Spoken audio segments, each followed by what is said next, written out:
Hello అండి, welcome to Sri chef. Hyderabad special అయిన మిర్చి కసాలన్ ఉల్లి వెల్లుల్లి లేకుండా ఎలా చేసుకోవాలో చూద్దాం.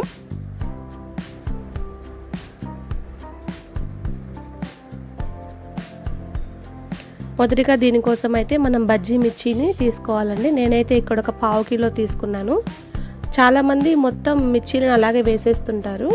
నేను ఇలాగా పీసెస్గా చేసుకున్నానండి. అంటే ఒక మిర్చిని ఒక 3 భాగాలుగా కట్ చేసుకొని లోపల ఉన్న గింజలన్నిటిని తీసేసుకోవాలి. అలానే నేను ఇంకా ఒక 3ని ఈ విధంగా జస్ట్ మొదలు కట్ చేసి వేసుకుంటున్నాను. ఫస్ట్ అయితే కడాయి హీట్ అయిన తర్వాత అందులో ఒక 1/2 టేబుల్ స్పూన్ ఆయిల్ వేసుకొని ఒక 1/2 బౌల్ పల్లీలు,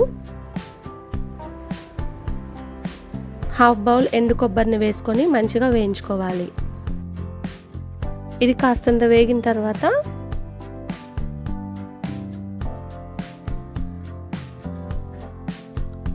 ఇందులో ఇప్పుడు ఒక 2 టేబుల్ స్పూన్స్ వరకు ధనియాలను వేసుకుందాం. అలానే ఒక 1 టేబుల్ స్పూన్ జీలకర్ర వేసుకొని మంచిగా వేయించుకుందాం.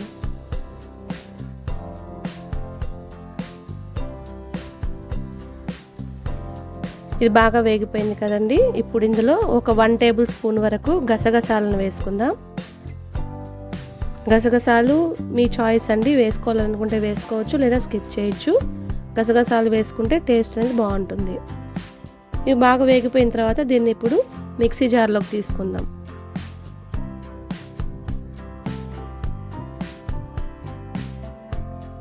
ఇప్పుడు అదే కడాయిలో మరొక 1/2 టేబుల్ స్పూన్ ఆయిల్ వేసుకొని ఒక 2 టమాటాలను కాస్త పెద్ద ముక్కలుగా కట్ చేసుకొని వేసుకోవాలి.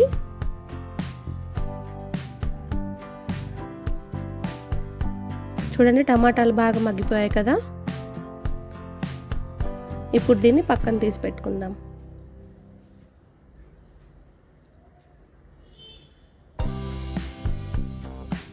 అలానే అదే కడాయిలో మరో 1 టేబుల్ స్పూన్ ఆయిల్ వేసుకొని ఆయిల్ హీట్ అయిన తర్వాత మనం కట్ చేసి పెట్టుకున్న బజ్జీ మిర్చీలను వేసుకొని కాస్తంత వేయించుకోవాలి.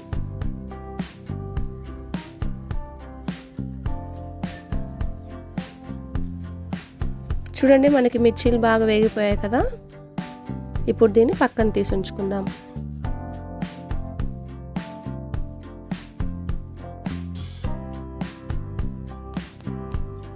మనం ఇంతకుముందు వేయించి పెట్టుకున్నాం కదండి పల్లీలు అవంతా, అందులోనే మనం వేయించి పెట్టుకున్న టమాటాలను వేసుకొని ఇలాగ పేస్ట్ లాగా చేసుకోవాలి.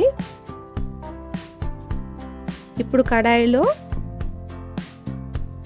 మరొక 1.5 టేబుల్ స్పూన్ వరకు ఆయిల్ వేసుకొని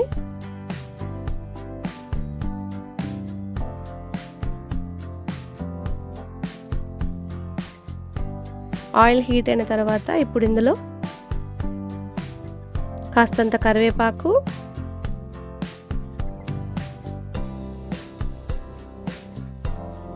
అలానే మనం మిక్సీ పట్టుకొని ఉన్న ఆ పేస్ట్ని వేసుకోవాలి.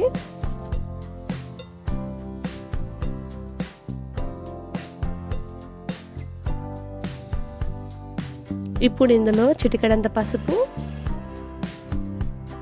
రుచికి తగ్గ ఉప్పు వేసుకొని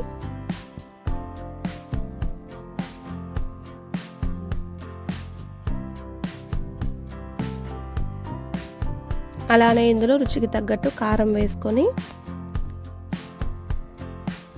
మంచిగా కలుపుకుందామండి.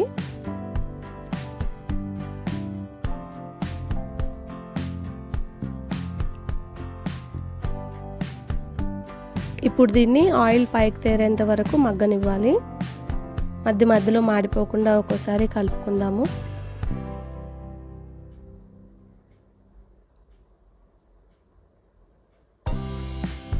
చూడండి, ఆయిల్ బాగా పైకి తేరింది కదా.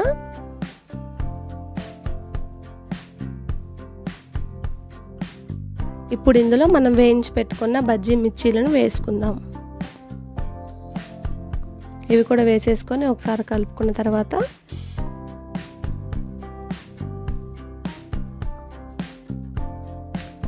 మనకు గ్రేవీకి తగ్గంత వాటర్ వేసుకోవాలి. నేనైతే ఇక్కడ ఒక 1 టీ గ్లాస్ అంత వాటర్ వేస్తున్నాను.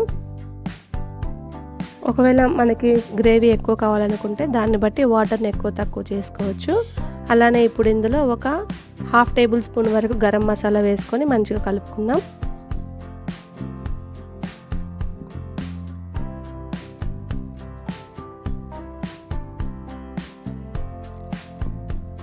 ఇది ఇలా కాస్త మగ్గిన తర్వాత ఇప్పుడు ఇందులో చింతపండు రసాన్ని వేసుకోవాలి.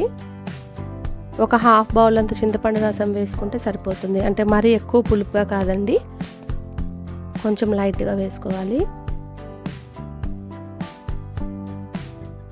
ఈ విధంగా ఆయిల్ పైకి తేరేంత వరకు మగ్గనిచ్చిన తర్వాత ఇందులో కాస్తంత కరివేపాకు వేసుకుందాం. అంతేనండి, ఎంతో టేస్టీ అయిన మిర్చి కసాలన్ అయితే రెడీ అయిపోయింది. దీన్ని చపాతీలో కానీ లేదా పరోటాలో కానీ తీసుకుంటే చాలా బాగుంటుంది. మరిన్ని వితౌట్ ఆనియన్ గార్లిక్ రెసిపీస్ కోసం please like, share and subscribe our channel.